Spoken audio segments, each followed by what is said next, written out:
तो हेलो मेरे प्यारे साथियों, कैसे हो आप लोग। उम्मीद करते हैं बहुत ही बढ़िया होंगे। दोस्त आज हम बात करने वाले हैं RRB constable practice set number 2, यानी ये जो आपका रहने वाला है प्रैक्टिस सेट दूसरा। इससे पहले हमने इसका एक प्रैक्टिस सेट नंबर 1 जो 21 रहने वाला है उसकी वीडियो बना दी है। और हम बता दें दोस्त, ये प्रैक्टिस सेट नहीं है, अभी तो जो प्रीवियस ईयर में आया हुआ क्वेश्चन पेपर वो रहने वाला है, ठीक है।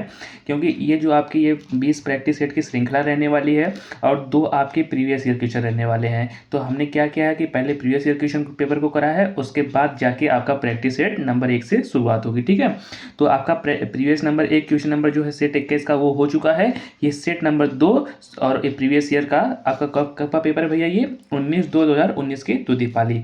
तो प्रीवियस ईयर ये दोनों करने के बाद हम लोग करेंगे प्रैक्टिस सेट, ठीक है। तो आइए स्टार्ट कर लेते हैं और आपका क्वेश्चन शुरू करते हैं।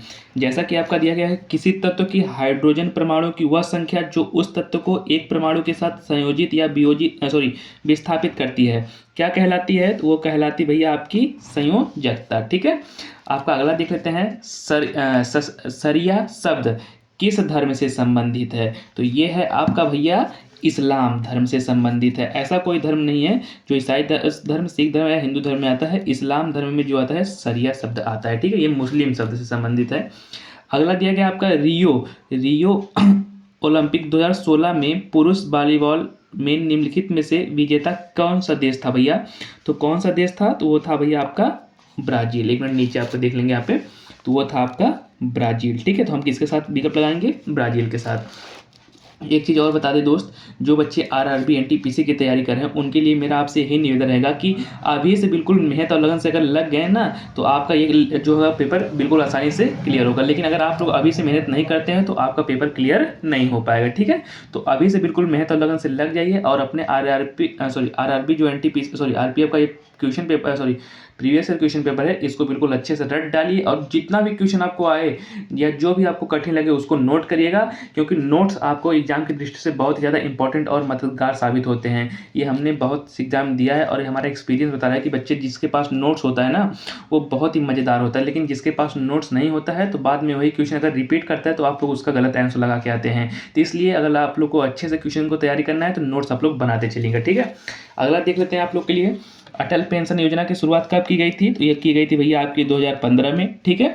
अगला दिया गया कि राष्ट्रीय आरोग्य निधि की स्थापना कब की गई थी। तो ये की गई थी आपकी 1997 में।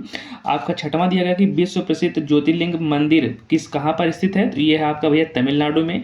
तो ये आपका हो जाएगा विश्व प्रसिद्ध विश्वनाथ आपका यहाँ पे है आपका काशी में विश्वनाथ है। तो ये आपका हो जाएगा वाराणसी में, उत्तर प्रदेश में, ठीक है। प्रधानमंत्री सुरक्षा बीमा योजना की सदस्यता के लिए कितने आयु के वर्ग की पात्रता होती है भैया। तो ये पात्रता होती है आपके 18 से 70 वर्ष के लिए, ठीक है। एक चीज़ और बता दें साथी, अभी से बिल्कुल मेहनत और लगन से लग के पढ़िएगा और नोट्स बनाएगा। हम बार बार आपसे कहेंगे नोट्स आपके लिए बहुत ही इंपॉर्टेंट है, क्योंकि एग्जाम आपको क्रैक करना है तो आपको नोट्स बहुत ही जरूरी होगा। और वीडियो में थोड़ी भी अच्छी लगे, क्वेश्चन का लेवल आपको पसंद आए तो वीडियो को लाइक करेगा और चैनल को सब्सक्राइब करेगा, क्योंकि ये इंपॉर्टेंट क्वेश्चन है, वो आप इससे पूछे जा सकते हैं।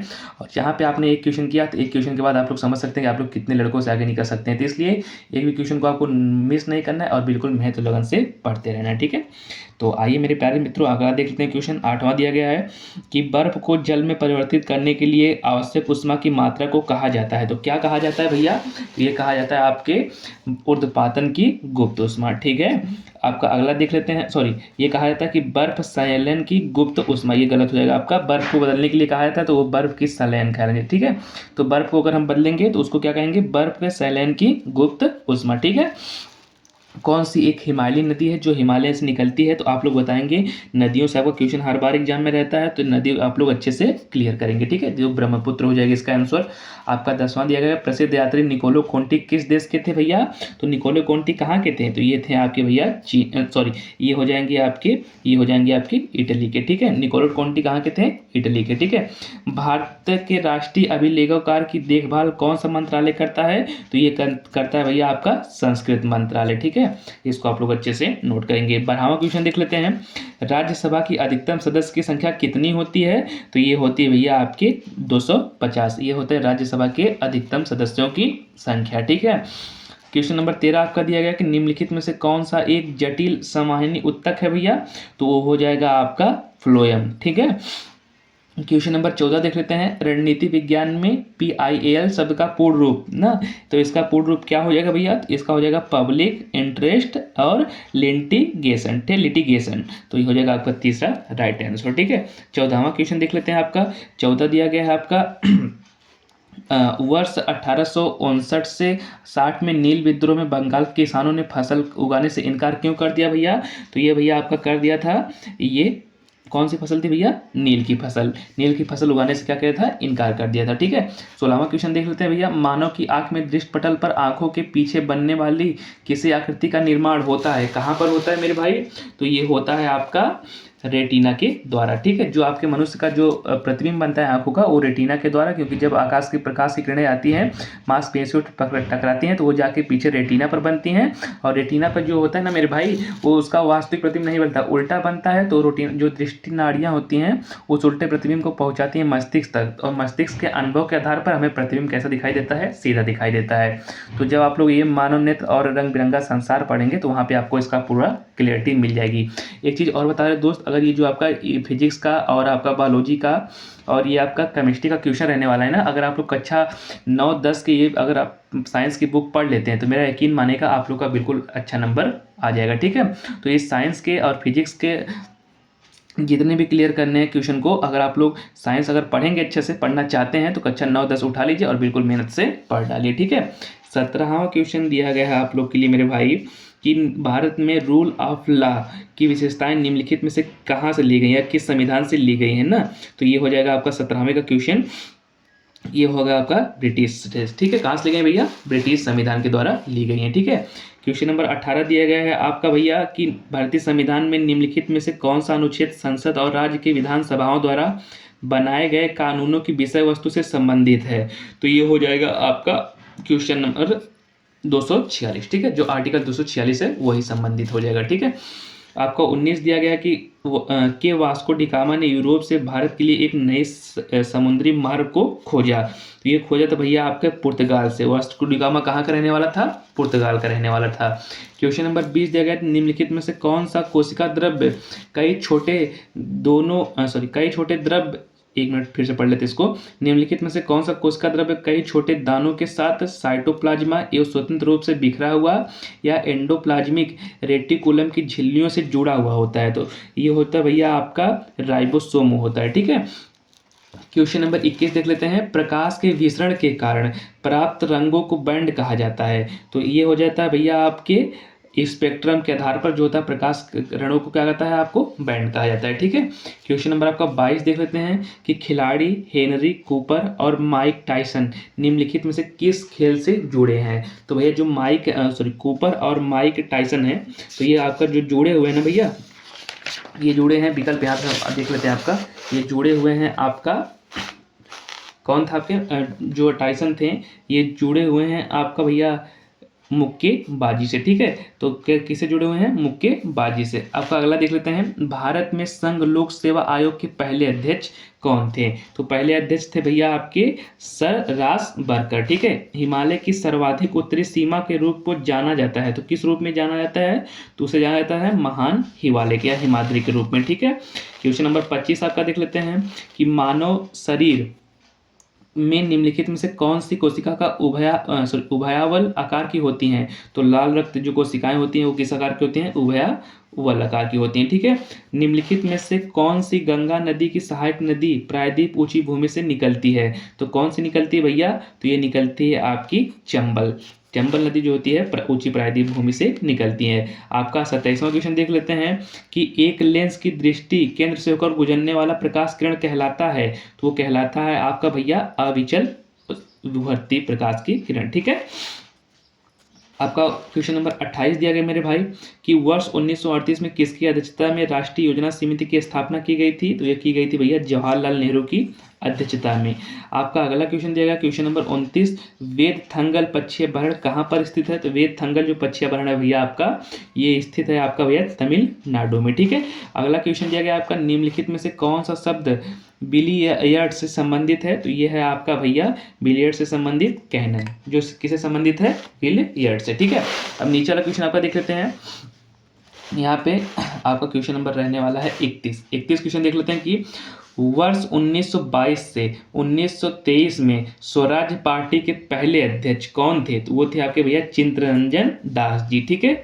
अगला क्वेश्चन 32 दिया गया, सनराइज इंडस्ट्रीज को क्या कहा जाता है या क्या कहते हैं? तो ये कहते हैं मेरे भाई आपको उभरते उद्योग। ठीक है।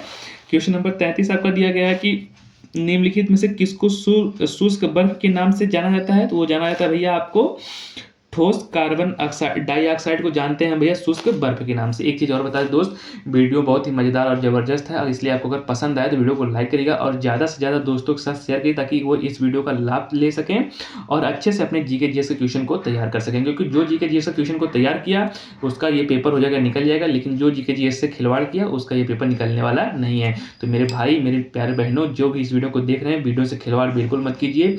बिल्कुल अपने जीके जीएस को पोर्शन को कवर कीजिए और अच्छे से अपना पेपर क्लियर कीजिए।